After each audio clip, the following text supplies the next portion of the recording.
de dinheiro para mudar de carro, então não reclamo. Então a culpa é sua, né? Eu tenho sugerido Descobriu o algumas culpado. disciplinas ao seminário. Descobriu o A culpado. cada semestre aumenta uma matéria. Eu não sei o que está Eu já fiz outra pós-graduação, então estou sugerindo mais uma disciplina, Dá para esperar o ano que vem, não, por favor? pelo menos mais umas 5 disciplinas. Jesus. Vamos lá. É, exegese do novo e exegese do antigo tem alguma coisa semelhante, obviamente, né? Então, o que eu vou falar aqui, alguma coisa eu vou repetir também no novo, mas o trabalho com o Antigo Testamento ele é diferente do trabalho com o Novo. Então, a gente vai assim, a introdução vai ter muita coisa parecida, mas ao longo do semestre vocês vão ver que há diferenças quando a gente faz a exegese do novo e do velho, tá certo? Só para não achar que é a mesma coisa, né? Não é por quê? Porque o texto é diferente, o processo de formação é diferente, e quando a gente faz a exegese, isso tem que ser levado em conta, né? Essas diferenças.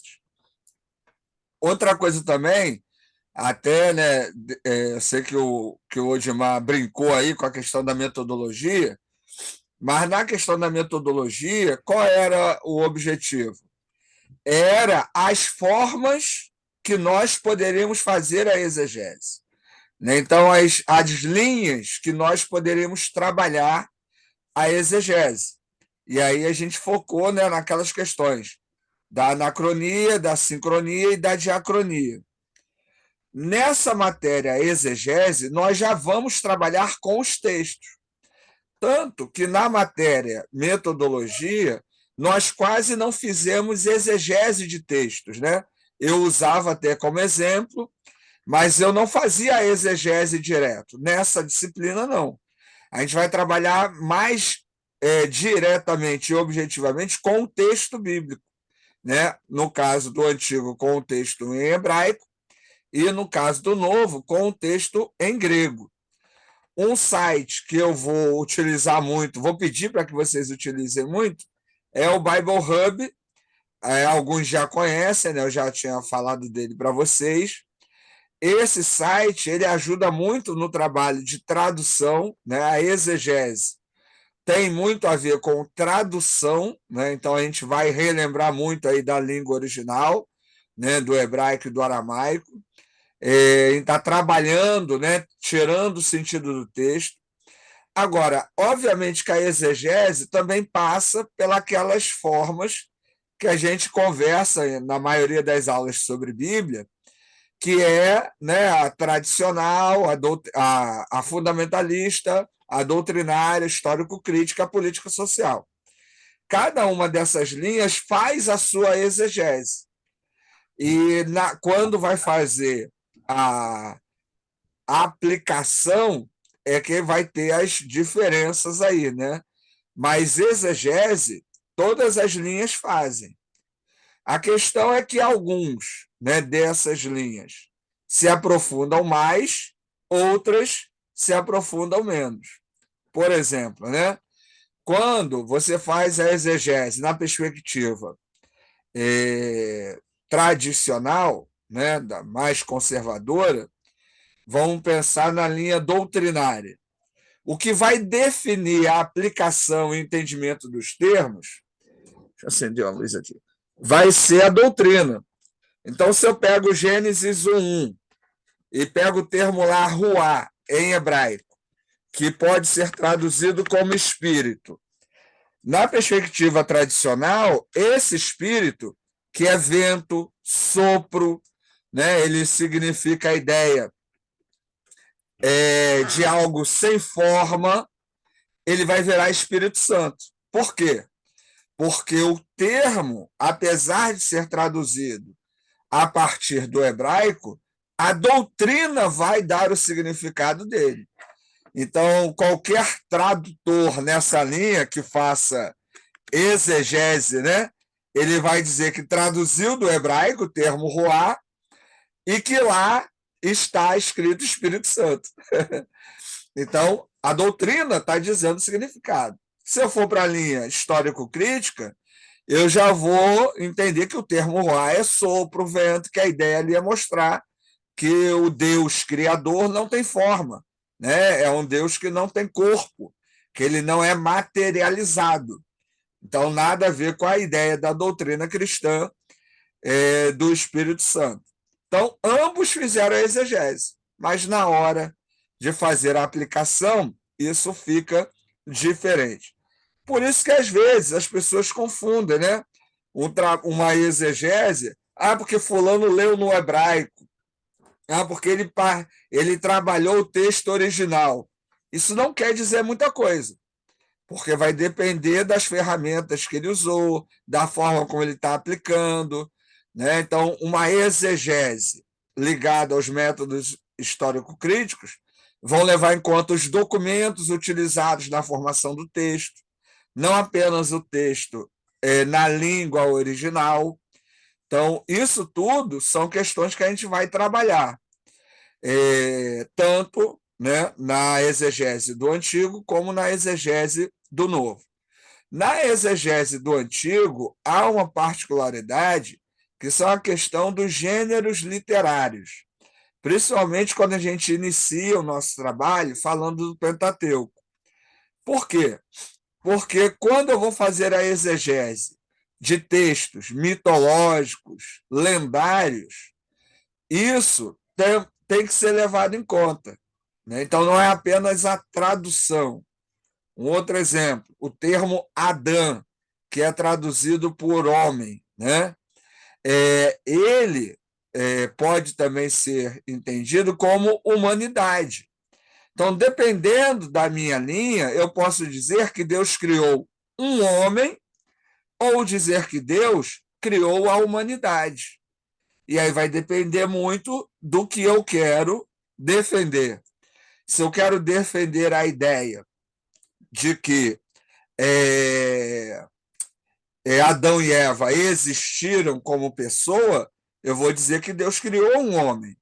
Se eu quero defender a ideia que o texto é mitológico e é apenas uma justificativa para mostrar que Deus, né, o Deus de Yahvé, o Deus de Israel, é o criador da humanidade, eu vou usar o termo Adão de maneira, né, mais abrangente.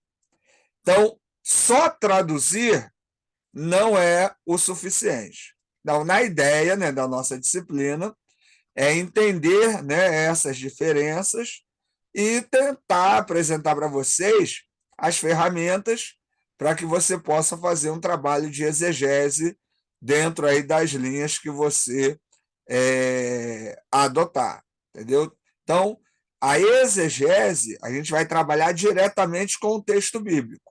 Na metodologia, a gente analisava e entendia as possibilidades, né, de uso dos métodos exegéticos.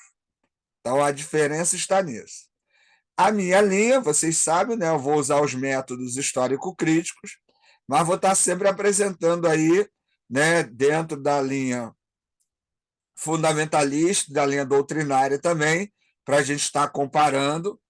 Eu botei lá na ementa, né, para quem já leu lá a ementa, as nossas aulas, elas vão ser pelo Zoom, mas eu também vou estar mandando vídeo, material em PDF, tem muito documentário legal, né, que dá para a gente fazer um trabalho bom aí de exegese, né? Então é legal, né, estar assistindo esses documentários e tem em todas essas linhas que a gente tem trabalhado. Então a gente não vai ficar focado só numa área, né? Agora, uma outra questão, né, que volta e meia os alunos perguntam: como é que eu posso falar sobre o mal? Quando a gente fala numa aula sobre exegese, por exemplo, eu tenho que pensar em que texto. Qual é o texto que eu quero usar para falar sobre o mal? E aí a gente vai traduzir aquele texto, tentar entender, né, as possibilidades de se entender aquele mal, se é mal, se é maldade, há uma diferença.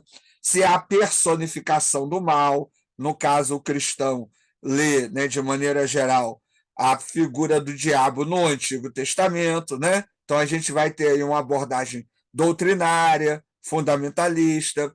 Numa abordagem crítica, o diabo não vai existir no Antigo Testamento, mas o mal vai existir, a maldade vai existir, né? Dependendo do texto, inclusive, o próprio mal vem de Deus, né? Deus ele é soberano de maneira tão absoluta que o próprio Deus manda o bem e o mal, né? Então, é trabalhar contexto específico.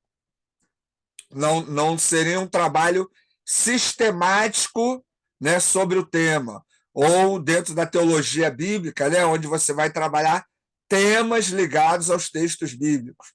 E aí o mal, no Antigo Testamento, poderia ser um deles. Então, se você fala assim, Ricardo, eu queria entender a figura do diabo em Jó. E quando você faz essa pergunta, já dá para entender a linha doutrinária. É fundamentalista ou doutrinária, dogmática. Uma perspectiva histórico-crítica, o diabo não está em Jó, né? A figura do Satã, ele é um anjo, pertence à corte celestial, mas não é um inimigo de Deus. Ele é apenas um anjo chato que está lá perturbando Deus. Então, a simples tradução do termo em hebraico não é suficiente, né? E aí eu tenho os pré-conceitos, né? Conceitos anteriores que vão levar a tentar entender o que significa o termo Satã, né? O espírito mau que vem da parte de Deus, atormentar Saul, né? Isso é um demônio? Deus está mandando o demônio? Existia na mentalidade do Antigo Testamento a ideia de demônio, né? Então, dependendo da sua linha, né, de abordagem exegética, essa pergunta pode ter uma resposta positiva ou negativa. Então, a exegese ela vai além, inclusive, da tradução, certo? Então, nem sempre, quando ouvimos alguém traduzindo do hebraico ou do aramaico, quer dizer que ele está fazendo a abordagem mais adequada, certo? E lembrando, qual é a vantagem ou uma ajuda, se assim podemos dizer, vou dizer assim, uma contribuição dos métodos histórico-críticos. É, inclusive, apresentar documentos que nos auxiliam para entender, né, as diversas formações do texto. Isso a gente também precisa entender que o texto é formado de vários documentos, né? E aí um material que vocês já conhecem, deixa eu pegar ele aqui, a gente já apresentou ele, mas vai ser muito útil.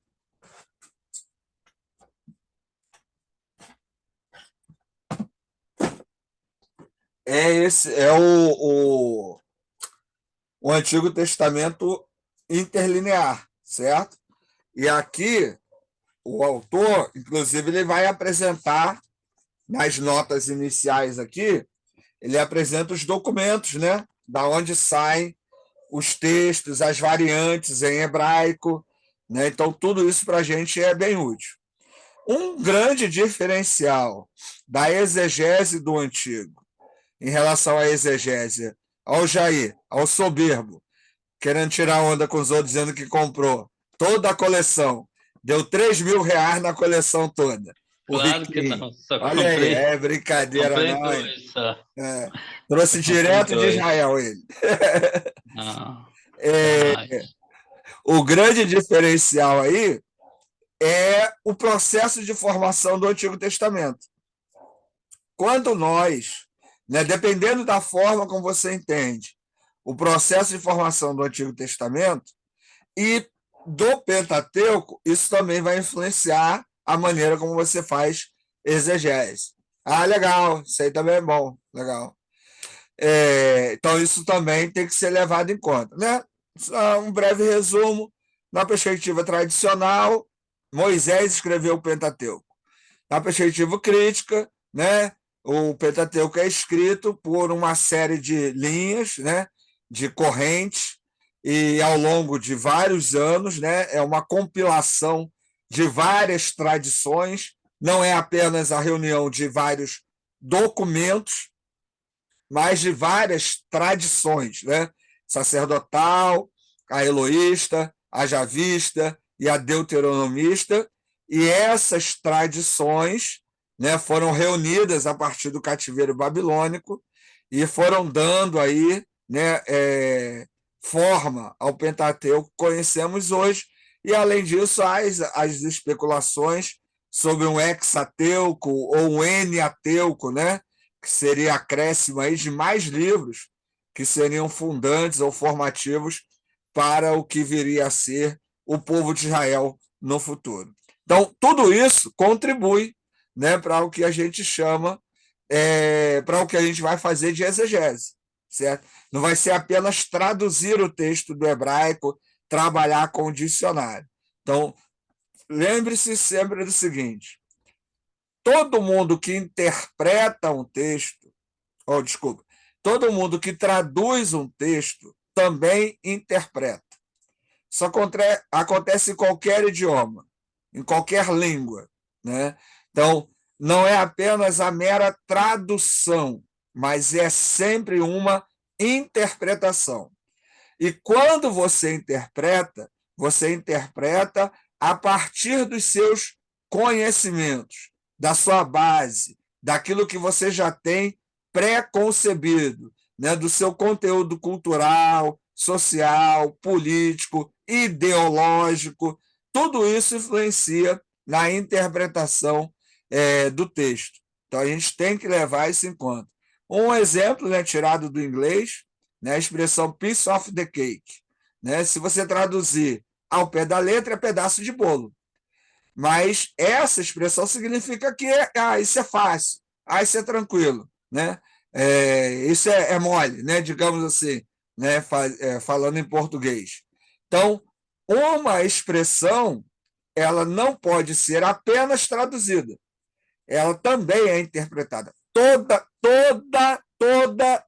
e qualquer tradução é também uma interpretação. Por isso que, às vezes, vocês perguntam assim, qual a melhor Bíblia? É uma resposta muito difícil.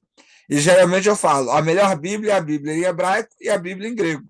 Por quê?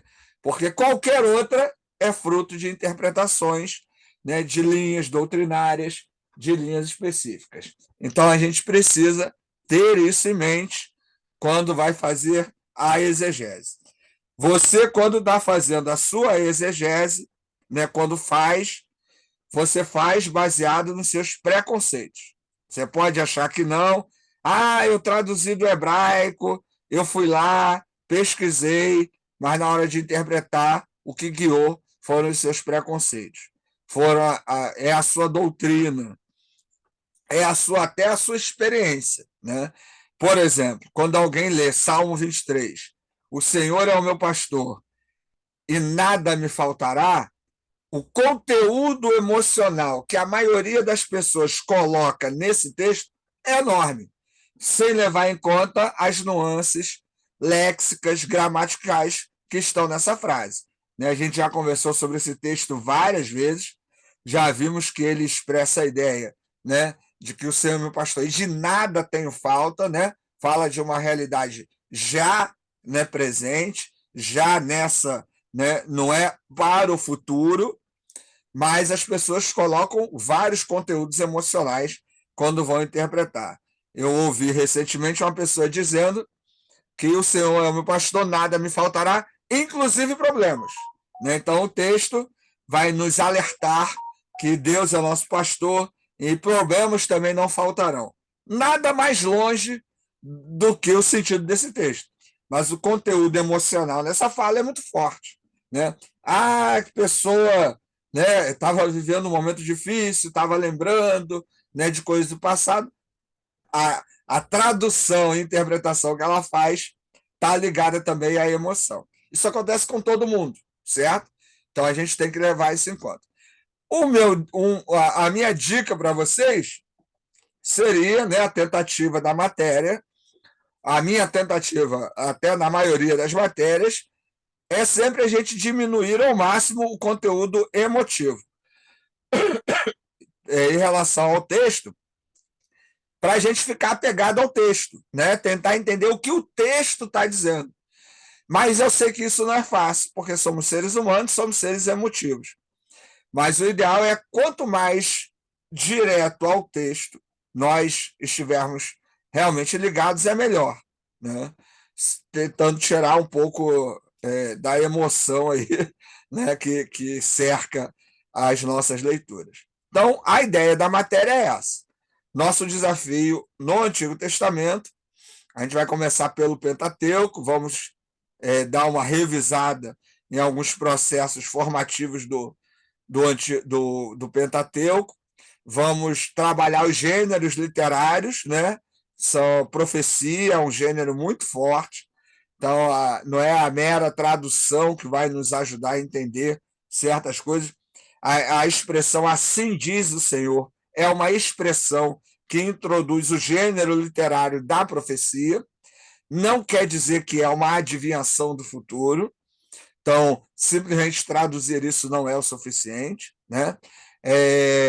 Lembrando, né, da apocalíptica judaica presente no livro de Daniel, que a gente também vai trabalhar, a relação entre profecia e a apocalíptica judaica, né, as semelhanças e diferenças entre esses gêneros literários, e a questão da mitologia, da lenda, da saga, né, que estão tão presentes aí no Pentateuco, que a gente vai estar passando por isso também.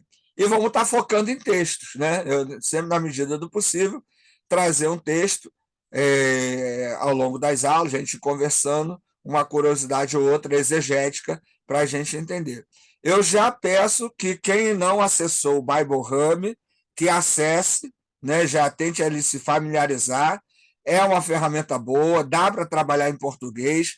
Se o que ele traduzir para você traduzir para o inglês, copia, cola no Google Translator ou no Google Tradutor, né? Coloca lá e o Google traduz para você. Então, a internet aí é uma ferramenta boa para a gente estar trabalhando essa questão da exegese. Então é isso, gente. Perguntas, dúvidas, algum comentário aí nesse primeiro contato?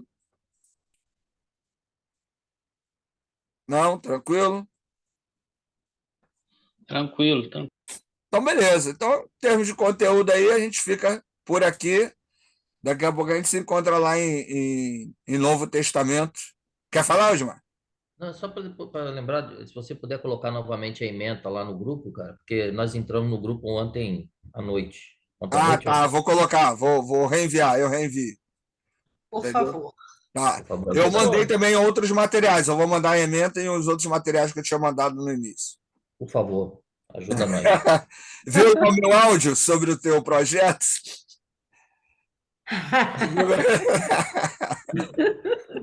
Eu vi. Então, mas coloca no papel, que aí dá Mas fiquei, o tema, sim, tem material, entendeu? Mas coloca no papel e a gente vai desenvolvendo isso aí. fiquei feliz que o meu vai ser mais rápido que o do Jair, Não entendeu? sei, não. Fala, Mais Marcelo. rápido que o meu foi 10 minutos.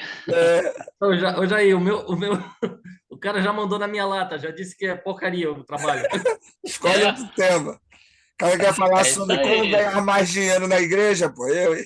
Segue o Mas, líder. mas essa foi a ideia que era minha e do Jair, entendeu? Agora a gente É, vai botar em prática. Tô chegando no eu tive final. que mudar, a minha, mas Fala, Marcelo. botar a minha bem teológica. Eu não sei, devido aos alunos, os alunos do Novo Testamento são os mesmos do Antigo, não dá para fazer na sequência, não, professor? A apresentação? Eu não sei, cara. Calma aí. muito sábio. Porque aí a gente já marca. Deixa eu ver aqui, calma aí. Ei. Eu acho que Deixa eu ver são quem está aqui. Ó, a Adriana, tem o Cristiano, o Davi tá aí, né? Jair, Davi tá. tem Ui, o Marlon.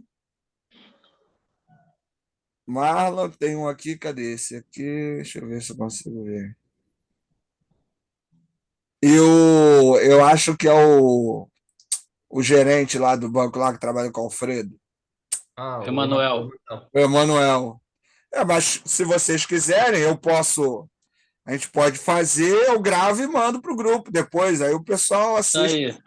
Lá. Então Porque manda vocês bala. assistiriam comigo, né? Apoiado. Então, a gente vai lá e Apoiado. faz. Eu não mandei o link lá para o grupo? Mandou. Então, aí a gente, vamos lá, a gente abre aquele link, que aí eu fecho essa gravação e abro só aquela outra gravação, entendeu? Segue o fluxo. Então, beleza. Perfeito. Então, vamos lá. Até daqui a pouco. Mas será que vai abrir por causa do horário que você colocou lá? Abre sim. Ele não consegue abrir antes. Tá. Deixa eu lá.